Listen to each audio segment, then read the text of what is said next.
Race 2 is about to get underway here at Anglesey, and the weather conditions have completely changed from yesterday. Now, Race 2 is a bit different from Race 1 because this goes off our second fastest qualifying time for the guys, not who finishes first in Race 1. So we have Steve Roberts on pole, Aidan Hill in second, and Jack Harding in third. Now we also have Luke Herbert down in fifth, so this is going to be an interesting race to watch. Now, I just want to quickly catch up. Steve, so obviously this goes off your second best qualifying time. Weather conditions completely different from yesterday. What's your game plan? Game plan is to get a good start and just get my head down and try and do qualifying lap after qualifying lap and pull away while the rest battle. That's the game plan. I doubt it'll be like that. Well, you're not a stranger from the podium with these guys. You do throw a bit of a spanner in the works, so should we expect something exciting? Yeah, I'm hoping to become throughout the year more than a spanner in the works, but I've got to get more consistent and stop making the errors. So today is just about getting my head down. If I can get the win, I'll get the win. I just want solid results. Brilliant. Well, we wish you the best of luck. Thanks, Lyndsay. Well, cars grinning up then ahead of this second race of the weekend. Steve Roberts and Aidan Hill sharing the front row with Harding and Baldwin row 2. And this time, Luke Herbert has to come from the third row alongside Will Stacey. Nick Dunn and Patrick Fletcher are on row 4 together. Jack Sycamore and Gary Townsend, meanwhile, round out the top 10. Ahead of Paul Sheard, Nick Rutter, David Henderson and Chris Richardson at the back. Then we get the Super Series competitors. Again, they start behind the Super Cup, so they've got some work to do, but they made good progress in the previous race. James Kell and Joe Marshall-Burks again share the front row ahead of Clive Powells and Simon Fleet. Then Darren Kell and Javier Brook with Declan Lee and Jeremy Crook on the fourth row. Simon Orange and Matt Pickford had a good dice in race 1. They share the fifth row in race 2 with Russ Lyndsay and Natalie Brooks next. Then David O'Reilly, Liz Walton and Chris Lindley bring up the rear of the Super Series grid. So, points-wise, Herbert now has a 16-point advantage over Jack Harding, but he is only 4 ahead of Aidan Hill, so it's not inconceivable here that Aidan from the front row could move into second place in the championship. We've got onboard cameras with the pair of them, and our points leader Luke Herbert there from 5th on the grid. Lights out, down towards the first corner they go. Good start appears to have been made by Herbert, but there's nowhere for him to go. He's on the inside of Will Stacey. Can he get past Jack Harding as well? There's contact between the leading two there. Aidan Hills and Steve Roberts already getting to it, and that seemed to delay Roberts more than the Hills, really. Blake Baldwin trying to turn in across the bows of Luke Herbert, and well, where was Luke Herbert supposed to go? That was very... Oh, Roberts is off! Steve Roberts is off! I didn't notice that because I was focusing on what was going on between the two blue cars, but Steve Roberts is off the road, and unfortunately the plan that he laid out to Lyndsay pre-race of getting the lead and pulling away, well, this couldn't really be further from that plan because he's almost right at the back of the field. Running wide, meanwhile, is number 56, that was, I think, wasn't it? Which would be... 58, sorry, Nick Dunn, excuse me, the red machine running wide from 7th on the grid, and it's another dramatic start. Will Stacey's off the road now at Rocket by the looks of it. There's number 96 going through, that's Chris Richardson, towards the tail end of the Super Cup grid. Again, the Super Series car starting to intermingle. There's Will Stacey on the inside of Joe Marshall-Burke, so Will Stacey, the blue machine, just there. Has also lost ground there with that off at Rocket.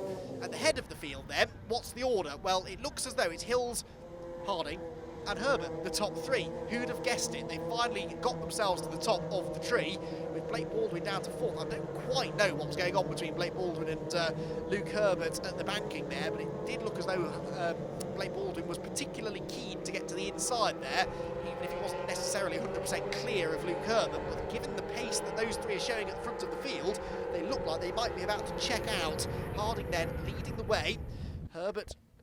Hill leading the way, sorry. Harding second and Herbert in third. And in this race, Jack Harding really could do with beating Luke Herbert and preferably getting a couple of cars between himself and Herbert. That would be the key because he's got this 16-point deficit to try and close down. Gets 2 wheels on the dirt, that's not the way to do it. He'll lose time, lose grip, have dirt on his tyres for the next corner, and runs the risk of getting a time penalty for exceeding track limits, so he needs to try and avoid doing that if he can. Patrick Fletcher's doing well, isn't he, in 5th, then Jack Sycamore 6th, and I think that's Paul Sheard in 7th position, ahead of Gary Townsend. So there has been a bit of a shuffle of the order with some of the other quick runners having issues there early on. That's the fight for 4th, but for 2nd place, Luke Herbert right with Jack Harding now, looking to try and find a way through if he can. Into Rocket, this is one of the best overtaking opportunities, if not the best overtaking opportunity on the circuit, but there's no move made within the top 3. As once again, these three get to the front. Now what's happened to Aiden Hills? Aiden Hills runs wide. Has he got a problem, or was that just a mistake? He nearly lost the lead as a result, though. Harding went to the outside and then tries to bully his way back in line in front of Luke Herbert, who goes for it up the inside. There's almost a bit more contact between the two of them, but Herbert is at the apex. He's fully alongside, and Aiden Hills, for the time being at least, can breathe a sigh of relief because he very nearly lost the race lead there, and now he looks set to extend his margins. They battle behind him. That brings James Blake Baldwin back onto their tail as well. What happened to Aiden Hills? Presumably he just missed his braking point, ran wide at Rocket, and that means that you get a scrappy run then through the second part of Rocket, and he did really well actually to keep the other two behind. Blake Baldwin, Patrick Fletcher and Jack Sycamore all joining in as well now. Really is nice to see Fletcher and Sycamore are part of the lead group as well. They've been, again, in that battle to be best of the rest all year really, but now they're up there right towards the pointy end as we complete lap 2 now of race number 2 of the weekend. And already things starting to get quite feisty between our lead contenders in the race and our lead contenders in the championship as well. On board with the points leader, Luke Herbert.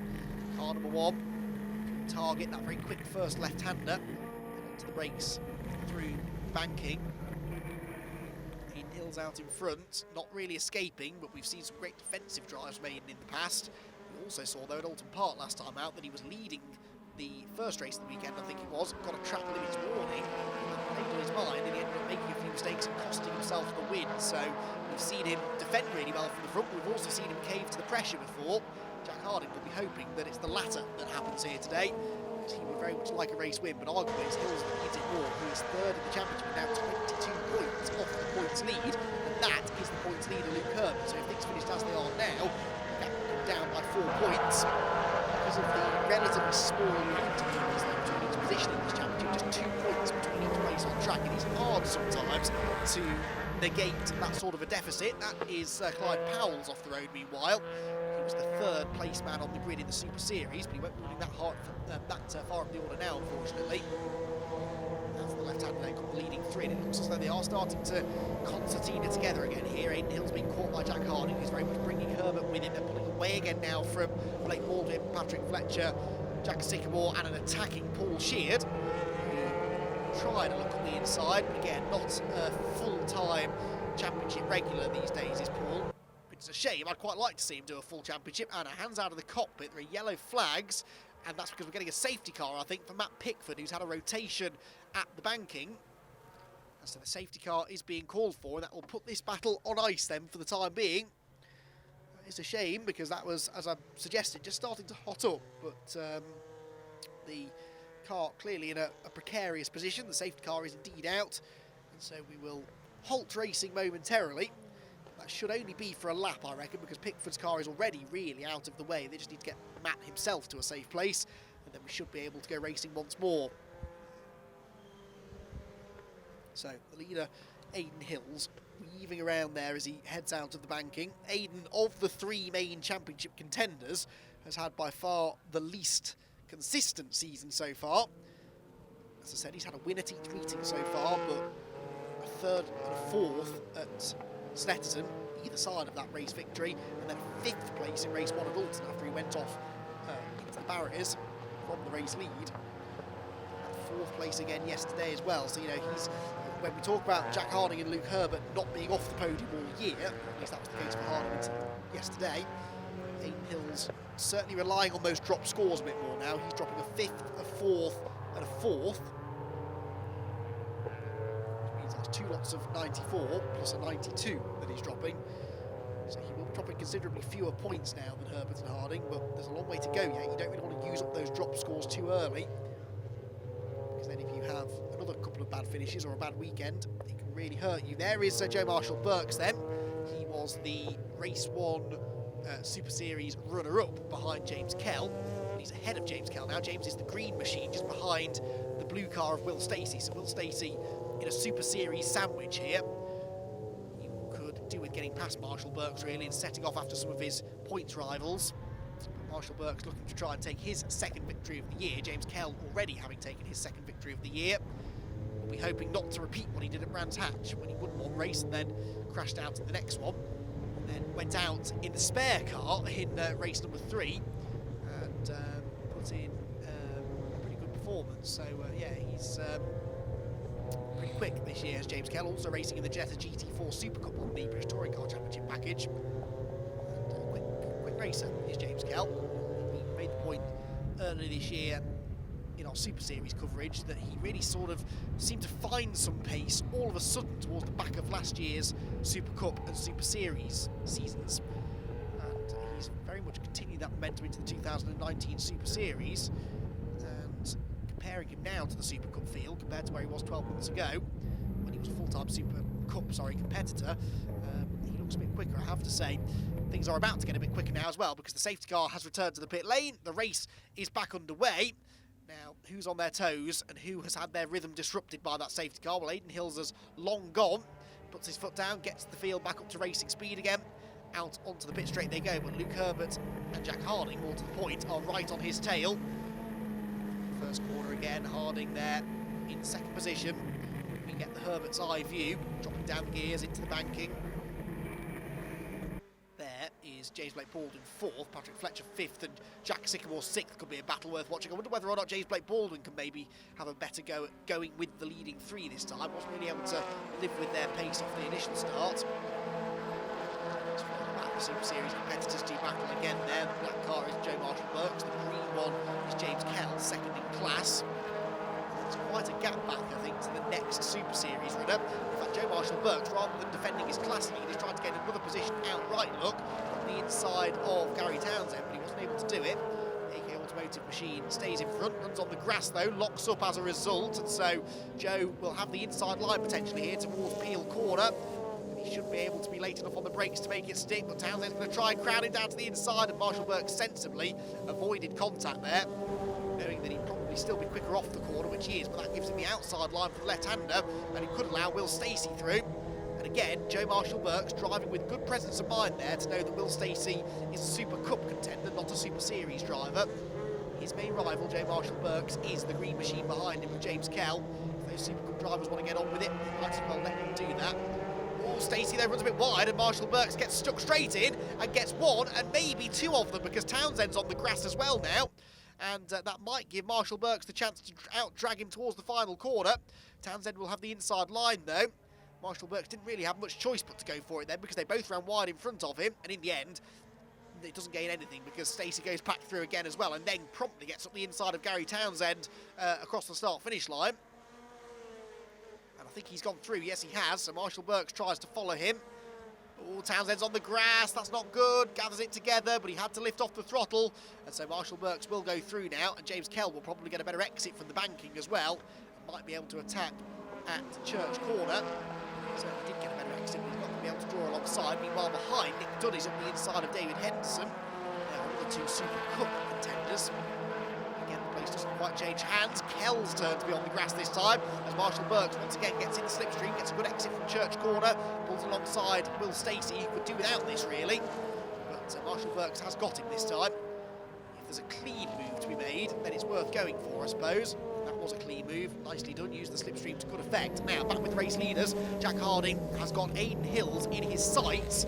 He looks a little bit quicker at this stage of the race, down the hill, ignoring the spectacular view of the Irish Sea and the Snowdonia mountain range, and Jack Harding is focusing on one thing only, and that is getting the race lead away. He gets to the inside, a bit sideways there for Aidan Hills. They're both slow off the corner though, and Luke Herbert gives the nudge there to Aidan Hills to help him hold on to the race lead, but he had to go one way. He chose to go to the right. That was the inside line for the hairpin, and will that allow Luke Herbert to maybe take second place away or not? He might just get the race lead. In fact, Harding's on the grass. Oh, Jack Harding runs wide, bounces on the grass, and through goes Blake Baldwin as well, and they are more championship points going begging that Jack Harding can little afford to lose. So Hills holds on to the race lead, but Herbert is now second, Blake Baldwin is now third, and Jack Harding down to down to fourth position, excuse me. That was not in the script for Jack Harding. If things finished as they are now, Aidan Hills would move into second place in the championship, but things might not finish as they are now, because Aidan Hills fends off one challenger and now has another one on his tail, this time Luke Herbert. Out of the banking they go then. Herbert quicker off the turn, but doesn't really want to go to the outside at Church Corner. Understandably so, that's a precarious place to be. But instead, focus on the exit speed, get in the slipstream, try and carry the speed up the hill. He's closing all the time, he's going to be able to challenge under braking, let's see. Hills will have to choose which side of the road to go to. Whichever side he goes, Herbert will go the opposite way. To the inside goes Hills, to the outside goes Herbert. Is he late enough on the brakes to go right round the outside? If he can, he gets to the inside at the next corner, but despite a bit of contact between the two of them, there is still no gap on the inside line. But Aidan Hills is now going to have to put in one of his trademark defensive drives here. Luke Herbert has seen it all before, though. These two have had similar battles on several occasions in the past. Has Herbert figured out the best way to get past the number 8 machine yet, I wonder? Down the hill, into the left-hander, where it all kicked off a lap or so ago. And no way through just yet for Luke Herbert. Very much a four-way fight for the lead, though. Blake Baldwin very much a part of this now. It is a great shame that Blake Baldwin missed the last round, because otherwise this could have been the four-way fight for the championship victory that we're watching here.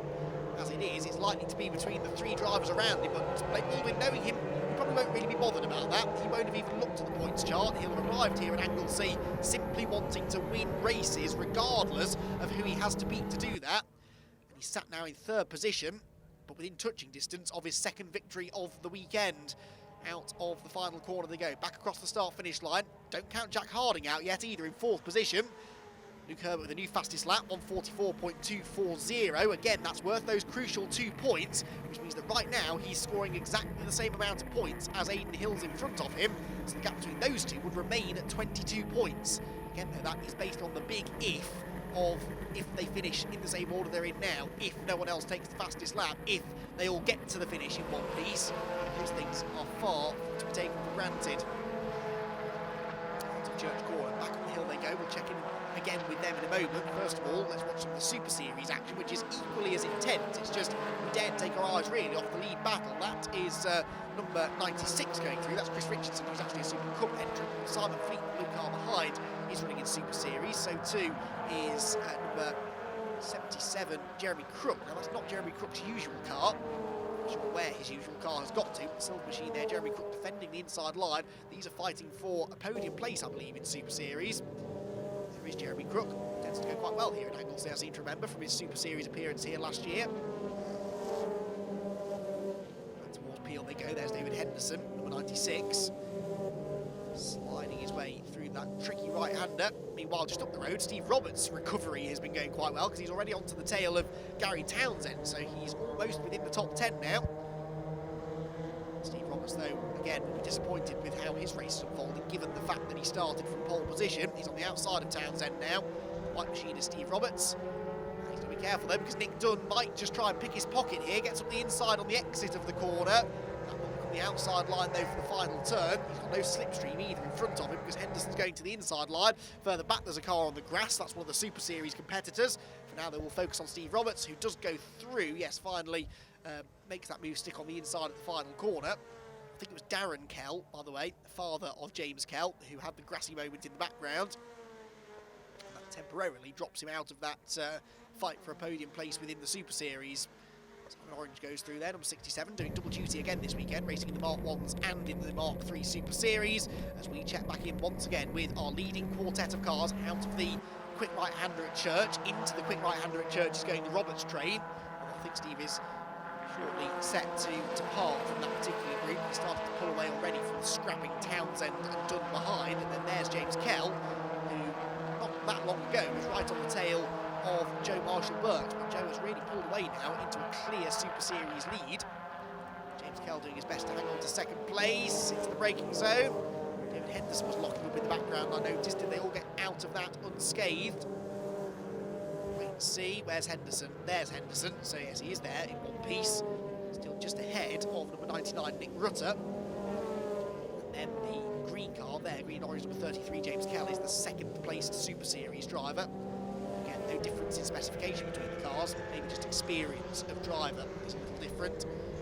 If you're wanting to make your first step into Mark 3 Mazda MX-5 racing, the Super Series is much less of a high pressure environment in which to do it.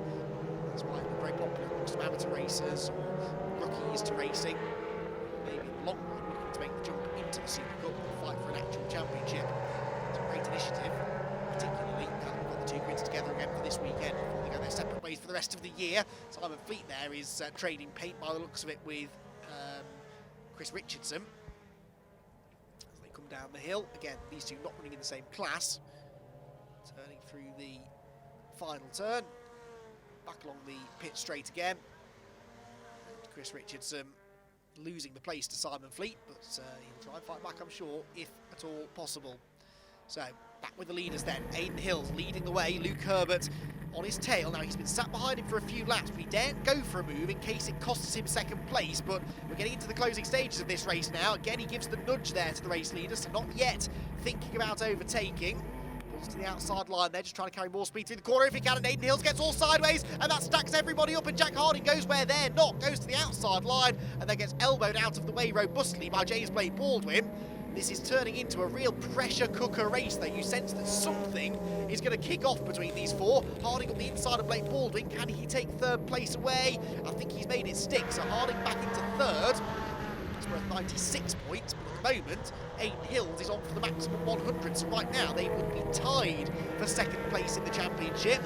Another race to go still this weekend. A long way to go yet in the championship, but it goes to show just how close the points are, especially at this relatively early stage of the season, through the hairpin. And now look, Jack Sycamore has caught them as well, so the pace has really slowed down all of a sudden. Luke Herbert set the fastest lap, way back on lap 5, we're on lap 10 now, and we're going down towards the final corner, and Herbert, now that he's not under so much pressure from behind, is very much attacking for the race lead. Aidan Hills goes in on the tight line, he's slow off the corner, almost gets run into by Luke Herbert as they go onto the pit straight. Across the start-finish line they will go, and onto the final lap of the race. 5 cars, absolutely nose to tail for the race lead, and only one of them can win it, only 3 of them can stand on the podium. Will it be our big 3 championship contenders, or will James Blake Baldwin, or maybe even Jack Sycamore, spring a surprise out of this one? Aidan Hills so far is valiantly hanging on to the race lead, but will he be able to do it to the flag? Jack Harding up the inside of Luke Herbert. Church Corner is not really an overtaking opportunity, and he discovered that there, had to back out of it. Up the hill they go then, Herbert pulling out of the slipstream nice and early, goes to the right hand side of the road, that's the outside line for Rocket, there's half a lap to go, and Luke Herbert's going for the race lead. Aidan Hills is late on the brakes though, will either of them get stopped for the corner? No! They both go straight on. Aidan Hills is on the grass, Luke Herbert is on the grass, and Jack Harding out of nowhere will come through to take the race lead. That was, I cannot believe what I've just seen. Luke Herbert and Aidan Hills, so preoccupied were they with fighting each other for the race win, they have just handed it to Jack Harding on a plate, and they are points that particularly Luke Herbert did not want to be giving away. So Harding gets the lead. James Blake Baldwin now in second place has 2 corners left to try and wrestle it away from him, and Jack Sycamore is on for his first ever podium finish in the MX-5 Super Cup, and he inherits it because the top 2 in the championship have both just flown off the road at Rocket, debating the race lead. It's been a fantastic race this. It built and built and built. I said that it was a pressure cooker race, and finally the lid was well and truly blown off with half a lap to go, and Herbert and Hills will be kicking themselves all the way to the checkered flag now. About to take the checkered flag though for the 3rd time this year is Jack Harding, who makes up for missing out on the podium in race 1. He takes the victory in round number 8 of the championship. James Blake Baldwin is 2nd, and Jack Sycamore gets himself his first ever podium. Luke Herbert 4th, Aidan Hills 5th, Patrick Fletcher 6th, then Paul Sheard. Steve Roberts recovered to 8th. That was a great drive, with Nick Dunn and Gary Townsend rounding out the top 10, ahead of David Henderson, Will Stacey, Nick Rutter and Chris Richardson in 14th position.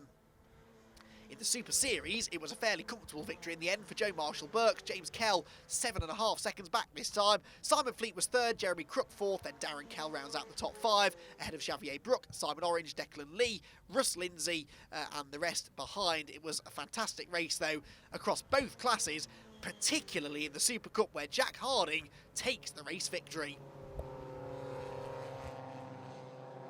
Jack, massive congratulations. That was a really tough race out there. Can you quickly talk me through it? Yeah, our car was set up to come on pretty early because we knew we needed to get through. And we was really strong, probably the fastest on track, pulled the gap on Luke, caught onto the back of Aidan, and then safety car came out, which kind of spoiled it a little bit for us. After safety car, we'll give it a good go again. Managed to get alongside Aidan, but then just wrong place, wrong time. Got pushed. Luke pushed Aidan through and ended up on the outside and lost 3 positions in one corner, so I dropped back to 4th. But then after that, managed to get back up to a podium place, and then on the last lap, I knew something was going to go off, and Aidan and Luke just fighting up the top corner and just outbrake themselves and kind of handed me the win. So yeah, I was due a little bit of luck, so it's great. Jack, this is a huge congratulations. I'm going to sound a bit selfish here, but I'm so proud of having you on this podium. Please talk me through this race. Thanks very much. Yeah, it was fantastic. The AB Motorsport team have done a lot of hard work in between meetings, in between Cadwell we did with the Super Series and this one, and it's paid off. The car was mega. I got into P5 and just slowly chipped away at the leading 4, got onto the back with a few laps to go, and then it all started to get a little bit a little bit messed up, let's say, and I picked a few of them off and we come home with 3rd, so over the moon with it. Weather conditions completely different from yesterday. How was it feeling out there? The car felt really good. We had good pace in the last race, but made a lot of mistakes, managed to come second, so I was determined to get first and got on the podium, so dead happy with it. James, big well done. Obviously not quite as the same result as yesterday, but how are you feeling with the track being completely different conditions? The track was nice. It's the first time I've probably driven it in full dry, so it was interesting to learn. And then me and Joe were, fighting my way through the SuperCup back markers, but I got held up and he went ahead and sort of deserved to win it yesterday, so at least he won it today. So it's no harm done really, but it's just a bit frustrating when you're trying to get through the back of SuperCup, so it's one of those things.